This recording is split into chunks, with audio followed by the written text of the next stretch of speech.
Mesdames, Messieurs, bonsoir, ou plutôt bonjour, bienvenue aux 13h, ou plutôt 12h de ce 13 août, voici les titres. Poursuite des travaux de la rencontre gouvernement Wali, une deuxième et dernière journée consacrée aux ateliers modérés par les Wali. Retour dans notre journal sur les plus importantes déclarations du président de la République faites hier lors de l'ouverture.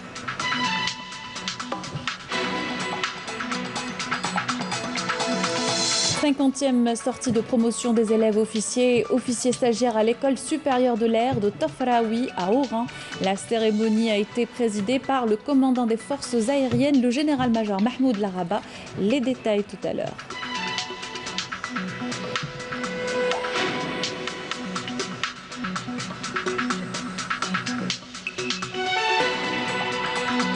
Situation sanitaire, 495 nouveaux cas confirmés de coronavirus, 364 guérisons et 11 décès enregistrés selon le bilan actualisé hier du comité scientifique de suivi de l'évolution de la pandémie.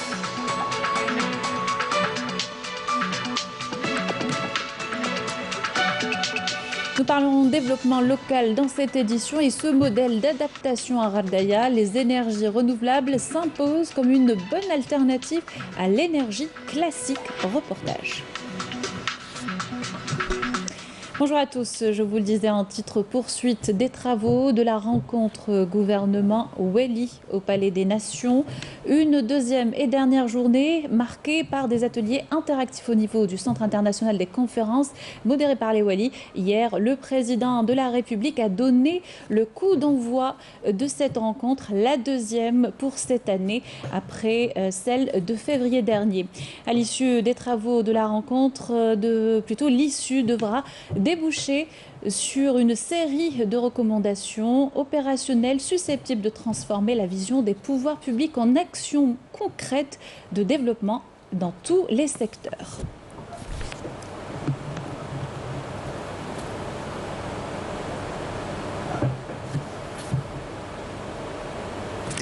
Et les travaux de la réunion gouvernement Wali ont débuté hier. Comme vous le savez, le président de la République s'est exprimé lors de la cérémonie d'ouverture.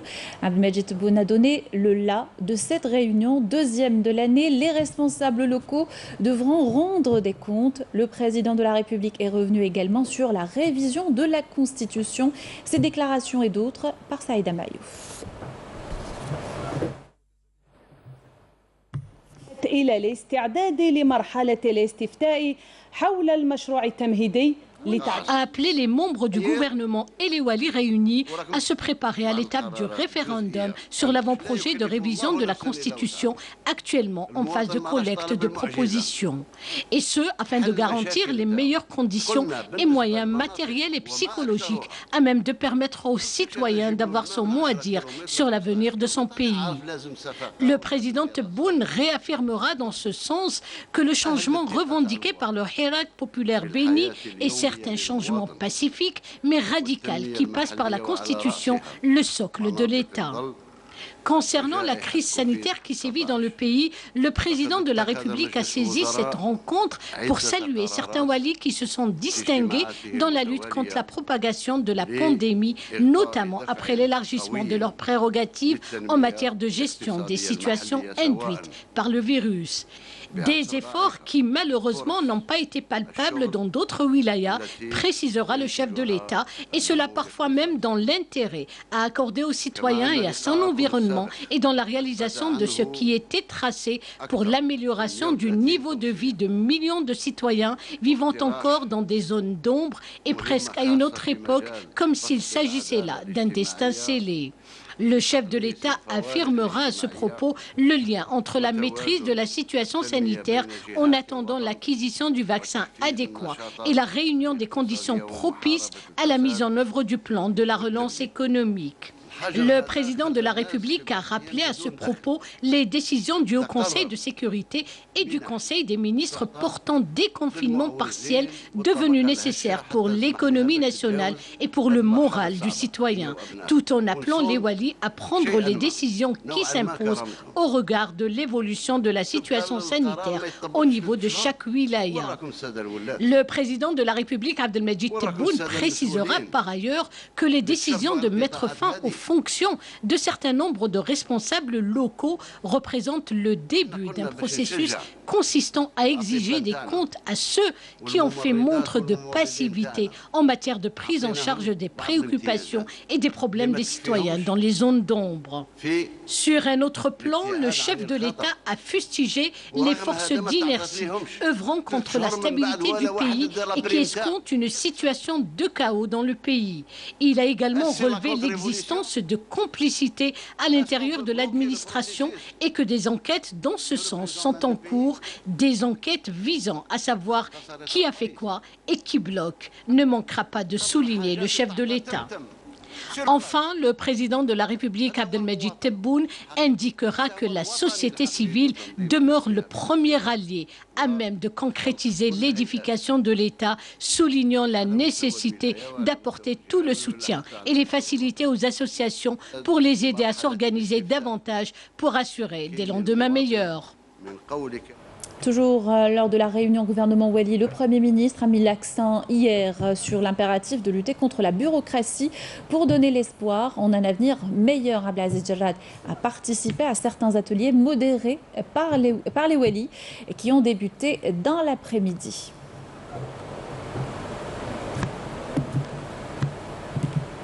Je vous propose d'écouter le Premier ministre Abdelaziz Jarrad.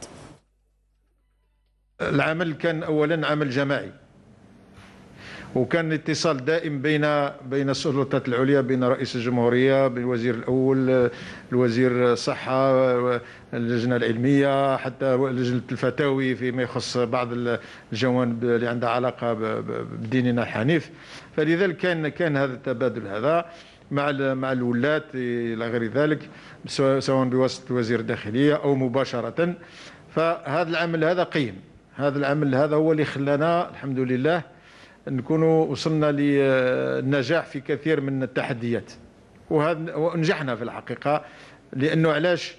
طبعا النجاح هو نهاية الوباء، هذه قضية عالمية، لكن نجحنا في تسيير هذه القضية. الأرقام تطلع وتهبط، لكن المنهجية نتاعنا والمقاربة كانت مهمة جدا. الآن فتحنا كما تعلمون تدريجيا المساجد والشواطئ وبعض الأماكن تاع التسلية إلى غير ذلك. أنا يظهر لي باللي اللهنا واليقظة نتاعنا تزيد لازم تقوى، والعمل نتاعنا تاع الولاة وتاع كل المسؤولين يزيد يقوى، ونكونوا حذرين، ونكونوا أولا بالتوعية، هذا هم المبدئين الأساسيين، وبالردع.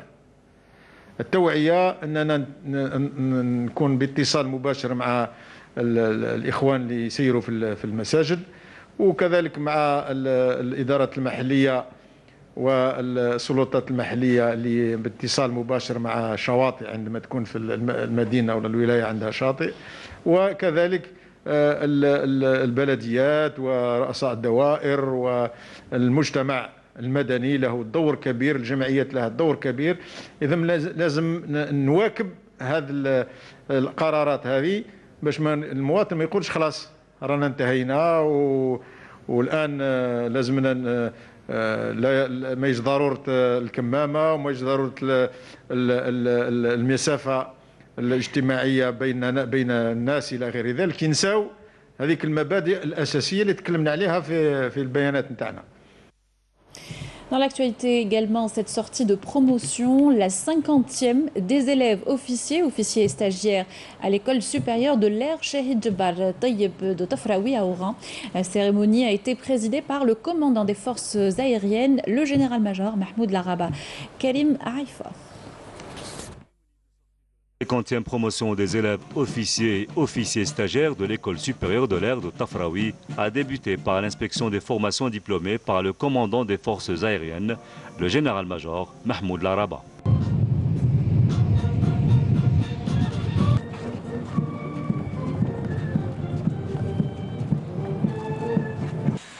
À cette occasion, le commandant de l'école supérieure de l'air, le général Ahmed Nemish, a évoqué les grands axes de la formation scientifique et militaire dispensée aux élèves officiers par des enseignants compétents, leur permettant d'assumer leur mission noble avec professionnalisme.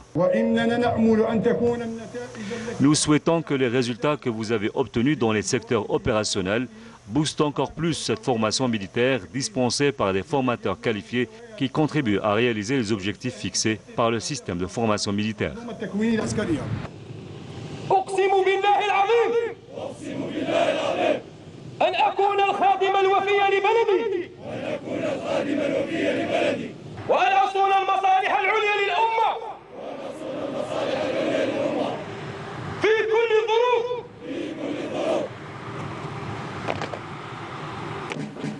Après la prestation de serment par les diplômés, les grades ont été remis aux majors de promotion.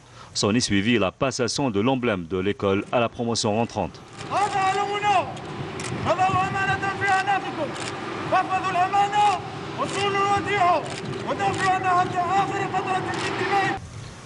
Le commandant des forces aériennes, le général-major Mahmoud Laraba, a donné ensuite son accord pour la baptisation de cette promotion au nom du shahid Fezazi Ahmed.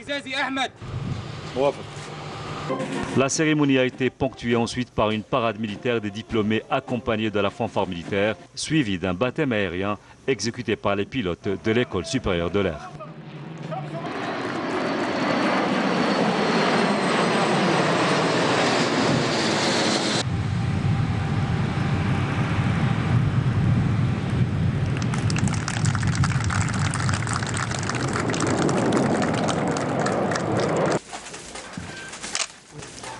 En marge de la cérémonie, la famille du martyr Fezazi Ahmed, dont le nom a été donné aux promotions diplômées, a été honorée.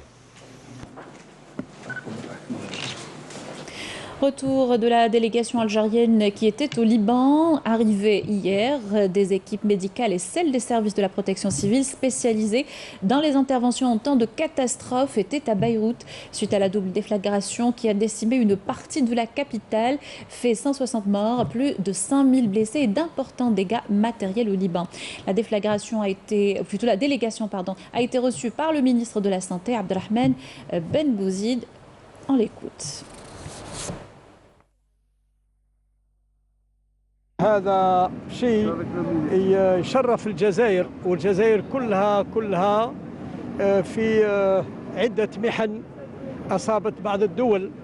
الجزائر كانت من الأولين اللي بعثوا أطقم من الحماية المدنية للعمل داخل الميدان وبعثات طبية للعمل داخل المستشفيات مع زملائهم. إذا مرحبا بهم وهم مشكورين. وهذه هي الجزائر اللي مستعدة في كل الحالات عبر العالم أين مكان تكون فيه طلب. الأطباء زملائي والحماية المدنية مستعدين.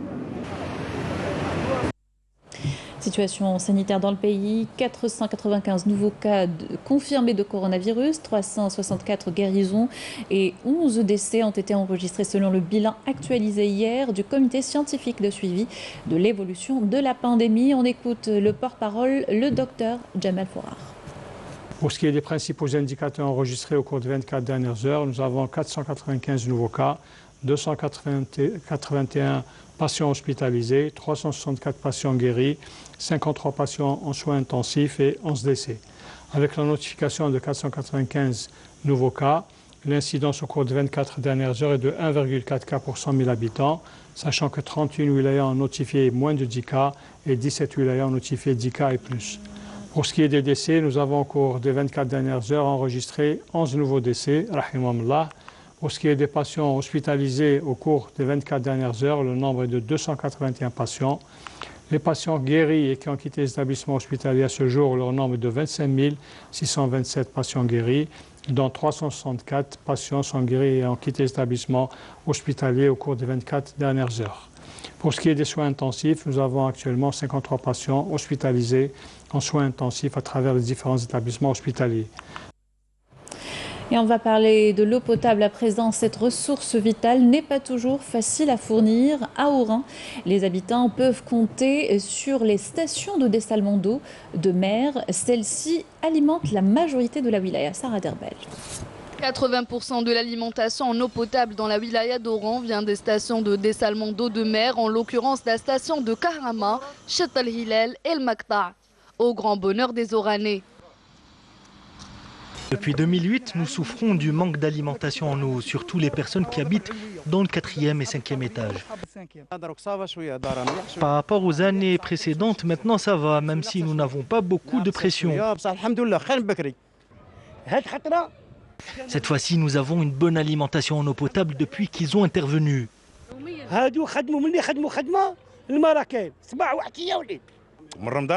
Depuis le mois de Ramadan, nous avons des perturbations en eau. Grâce à ce système intelligent, la supervision de la distribution et des pannes devient plus facile, notamment au niveau des nouveaux pôles d'habitation. Nous sommes une SPA, شركة اقتصادية. C'est pas dans notre intérêt نقطعوا الماء على الناس. احنا الانقطاع وين يحصل؟ مي يكون عطب على الشبكة. في هذا الحين نحن مضطرين باش نقطعوا الماء باش بور ريباري. هذه من ناحية. من الناحية الثانية نقطعوا الماء عندما يكون برنامج توزيع. Pour rappel, le débit quotidien d'eau potable que procurent les stations de traitement est de 500 000 mètres cubes, une quantité suffisante pour sortir quelques communes d'Oran des situations de stress hydrique. Le désenclavement de certaines régions passe également par le raccordement au réseau téléphonique. Des chantiers dans ce sens sont en cours à travers le pays. Exemple, à Al-Bayed, la zone de Msdera est désormais reliée au reste du monde. Yamina Saïdji. Nous sommes dans la région de Msdera, une zone d'ombre située entre la wilaya de Gherdaya et Al-Bayed. Cette commune vient d'être raccordée au réseau de télécommunications. Une bonne nouvelle pour les habitants de cette région, mais aussi pour les personnes de passage. Nous étions complètement isolés. Parfois, en cas d'accident, on devait attendre des heures avant qu'une personne ne soit là. Si une personne est malade ou a besoin d'aide, il suffit de passer un coup de fil. On peut appeler de n'importe où et à n'importe quel moment. تم استفادة من هذا الموقع اللاسلكي الذي يعمل بنظام التراسل فضائي. Nous avons pu bénéficier d'une couverture réseau sans fil. Tous les centres téléphoniques de la wilaya ont été modernisés. 5 nouvelles stations vont bénéficier de l'axe principal VSAT ainsi que 30 nouvelles antennes Mobilis. 30 موقع جديد لموبيليس سوف تستفيد منهم الولاية. Toutes les communes de la wilaya ont été raccordées au réseau de téléphonie, ce qui a permis d'assurer aux citoyens des localités les plus isolées l'accès au réseau de télécommunications. Nous avons accès au réseau. Il est désormais possible de contacter les travailleurs de façon continue afin d'échanger en permanence ce qui se passe sur la route, éventuellement en cas de vent de sable. 2200 km de fibres optiques connectent la wilaya de Gherdaya, sans compter les 31 stations de 4G. De nouvelles stations ont été installées dans la commune de Berrien et El Hamraya afin d'offrir une meilleure qualité de service aux habitants des zones éloignées.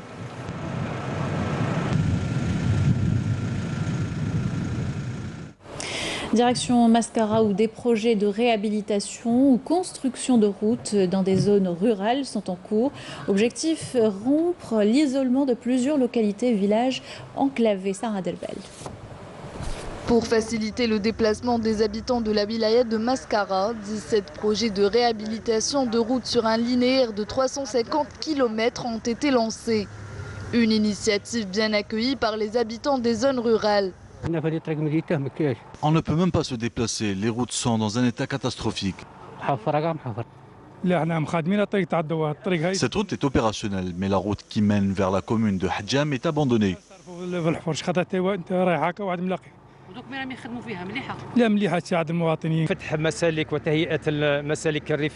La réalisation de chemins de campagne et la réhabilitation des routes nationales sont autant de projets lancés afin d'améliorer les conditions de vie des habitants.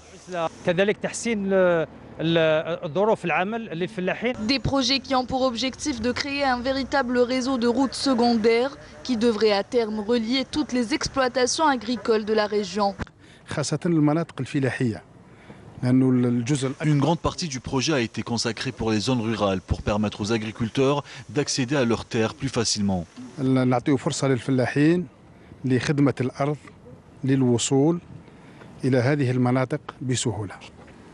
Une enveloppe financière de plus de 1 million de dinars a été consacrée pour la réalisation de ces projets, avec un seul objectif, rompre l'isolement des zones enclavées de la wilaya de Mascara. Et sortir certaines localités de l'isolement, c'est aussi leur fournir l'énergie pour leurs besoins quotidiens.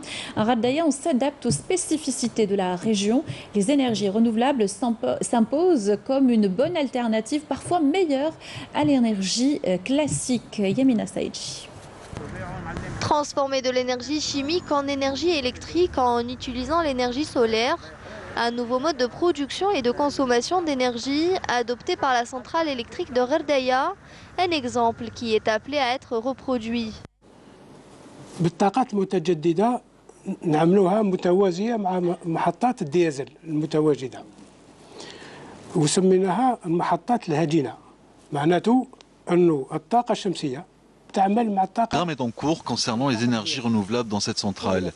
La production de l'électricité est réalisée à partir de la transformation de l'énergie chimique et elle fonctionne au diesel. Donc on alterne énergie solaire le jour et diesel la nuit. Nous avons commencé ce travail dans 5 stations d'une capacité de 50 MW. Au bout d'une année, ces 50 MW d'énergie solaire nous permettront d'économiser 1650 mètres cubes de diesel, soit 625 camions citernes de diesel par an. Une centrale électrique qui fonctionne grâce à des ingénieurs algériens. رانا في المحطة تعاود نشول هي أول محطة في البروغرام الناسيونال للإنرجي رينوفلابل. الصيانة تكون باليد عاملة جزائرية. C'est la première station utilisant l'énergie renouvelable en Algérie. L'entretien se fait grâce à une main-d'œuvre 100% algérienne. Les techniciens s'occupent de l'entretien des panneaux photovoltaïques et font des analyses sur site pour situer toute éventuelle coupure ou panne. الإنتاج يكون على مستوى دعم الشبكة الوطنية لتوزيع الكهرباء. La transition énergétique, une nouvelle stratégie qui vise à booster le secteur en recourant principalement à des ressources renouvelables. Et la terre a tremblé à Blida. Une secousse tellurique d'une magnitude de 4,2 sur l'échelle ouverte de Richter a été enregistrée ce matin selon le centre de recherche en astronomie, astrophysique et géophysique. Elle a été ressentie à 9h04 et son épicentre a été localisé à 4 km au sud-ouest de Ain al-Mana, précise le CRAG. À l'étranger, la société pharmaceutique Biopharma, détenue par l'État indonésien, se prépare à produire 250 millions de doses du vaccin chinois contre le coronavirus d'ici la fin de l'année. La production sera lancée après la certification par l'agence compétente. L'Indonésie commence à tester le vaccin chinois sur 1600 volontaires.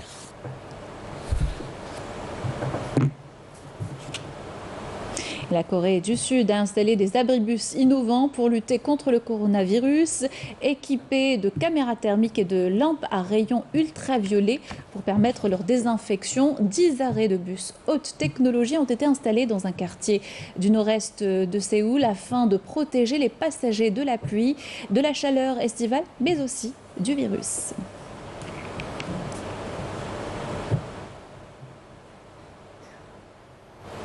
C'est la fin de ce journal. Merci de l'avoir suivi. Tout de suite, des nouvelles du ciel. Quant à moi, je vous retrouve ce soir pour un nouveau rendez-vous d'information.